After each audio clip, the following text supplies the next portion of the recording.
గారిని వైఎస్ఆర్సీపీ పార్టీ నాయకులను విమర్శ చేసే స్థాయిలో ఉంటుంది.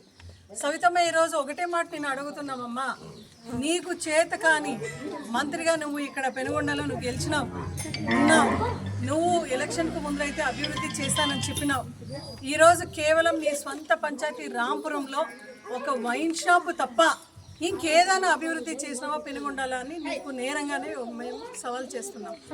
నీకు నిజంగానే ఎక్కడైనా నువ్వు అభివృద్ధి చేసినావంటే రా, నువ్వు ఏ ప్లేస్ చెప్పినా ఏ టైం చెప్పినా కూడా చర్చకు మేము సిద్ధంగా ఉన్నాం. ఎందుకంటే ప్రజలందరికీ కూడా ఈరోజు ప్రైవేట్ హాస్పిటల్ ఉంటే వాళ్ళ లోపల ప్రైవేట్ హాస్పిటల్ లోపల పోవాలా, ఒక అవుట్ పేషెంట్గా కానీ లేదంటే ఒక ట్రీట్మెంట్ కానీ అంటే ఎన్ని వేలు ఎన్ని లక్షలు ఖర్చు చేయాలి.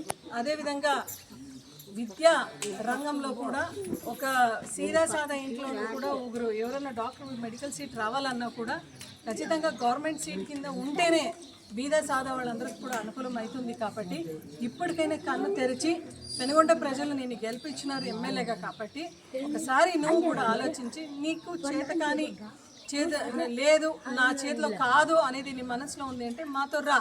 వైఎస్ఆర్సీపీ పార్టీ వాళ్ళందరూ ఉద్యమిస్తున్నారు, మా ఉద్యమంలో నువ్వు కూర్చొని ఖచ్చితంగా మెడికల్ హాస్పిటల్ పోరాడదామని చెప్తూ, అదేవిధంగా మంగళవారం 11వ తేదీ వై జంక్షన్ నుంచి మెడికల్ హాస్పిటల్ వరకు బైక్ ర్యాలీ ఉంటుంది. దయచేసి ఈ పంచాయతీకి సంబంధించిన ప్రతి లీడరు, అదేవిధంగా ఈ గ్రామానికి సంబంధించిన ప్రతి లీడరు కూడా ఈ ఒక్క పంచాయతీలోనే ఒక 100 బైక్లో మీరు వచ్చి పార్టిసిపేట్ చేసి ఎవరెవరైతే బైక్ ఉంది దయచేసి అందరూ బైక్ తీయండి అన్న. ఎందుకంటే ఇది మంచి కోసం, మనం ఒక మంచి కోసం పోరాడుతున్నాం, అంటే ప్రజల వైపు నిలబడుతున్నాం, పోరాడుతున్నాం. ఈ పోరాటంలో మన ధ్వని వినిపించాలి, మన వాయిస్ గట్టిగా వినిపిస్తేనే అప్పుడు టీడీపీ గుండెల్లో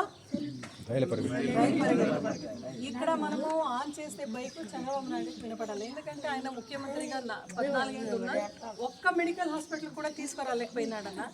మనము ఏదైతే జగన్మోహన్ రెడ్డి గారు తెచ్చినామో దాన్ని మనం నిలుపుకోవాలనే ఉద్దేశంతో ఇది చేస్తున్నాం. కాబట్టి ఇది కేవలం ఒక మంచిది కాదు, అందరూ కూడా సామూహికంగా వచ్చి మన వాయిస్ వినిపిస్తేనే మనం అందరూ కూడా 1 కోటి సంతకాల సేకరణ తీసుకొని జగన్మోహన్ రెడ్డి గారు ఇది ఉంది కదా, దయచేసి దీన్ని ప్రతి లీడర్స్ ప్రతి ఇంటికి తీసుకొని వెళ్ళి వాళ్ళ సంతకము వాళ్ళ ఫోన్ నెంబర్స్ పెట్టుకుంటూ ఇవన్నీ కూడా మళ్ళీ నాకు రిటర్న్ చేయాల్సిందిగా మిమ్మల్ని కోరుతూ, దయచేసి దీన్ని ఇంకా 4-5 రోజులు నాకు వెంటనే రిటర్న్ చేస్తే దీన్ని తీసుకొని గవర్నర్ దగ్గర జగన్మోహన్ రెడ్డి గారు ఒక అపాయింట్మెంట్ తీసుకొని ఈ 1 కోటి సంతకాలు తీసుకుని పోయి ఆయన ముందు పెట్టి గవర్నర్కి ప్రజా మనోభావన వ్యతిరేకంగా పని చేస్తూ ఉంది ఈ కూటమి ప్రభుత్వం అని చెప్పి, ఈ ఒక కూటమి ప్రభుత్వం మడవచ్చే ప్రయత్నం మనం చేస్తాం, బలంగా చేస్తామని చెప్పి అవకాశం ఇచ్చిన ప్రతి ఒక్కరికి కూడా పేరు పేరున నమస్కారం తెలియజేస్తాం.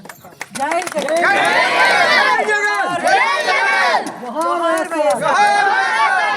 నాయకత్వం, నాయకత్వం, జై జగన్, మహావైఎస్ఆర్, జై జగన్, జై జగన్ గట్టిగా